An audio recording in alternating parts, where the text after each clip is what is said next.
কত বাবা জানে না তার সন্তান কিভাবে গড়তে হয়, কত মা জানে না তার সন্তান কিভাবে গড়তে হয়। আমি নিজ চোখে দেখছি, আমার এই দুই চোখে দেখছি। মাজারে রাস্তার থেকে দাঁড়াইয়া আমি দেখছি মহিলা তার 6 বছরের বা 8 বছরের বাচ্চাটাকে সাথে নিয়ে মাজারের মধ্যে সেজদা দিতেছে। বাচ্চাটা দিতে চায় না, মহিলা এমনি মাথাটা জাঁতা দিয়া চাপ দিয়া বাচ্চাটাকে সেজদা করাইছে।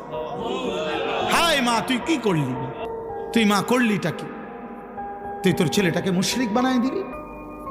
আল্লাহ তাআলা যার রক্তে ঈমান দিছিলেন, যাকে সৃষ্টি লগ্নে আল্লাহ ঈমানের নিয়ামত দিয়ে দিছিলেন, আল্লাহকে মানার, তুই মা তাকে মুশরিক বানায় দিলি। মা তাইলে এই জন্য এটা বোঝা উচিত, পিতা মাতার খামখেয়ালি আহা সন্তান বরবাদ করে দেয়।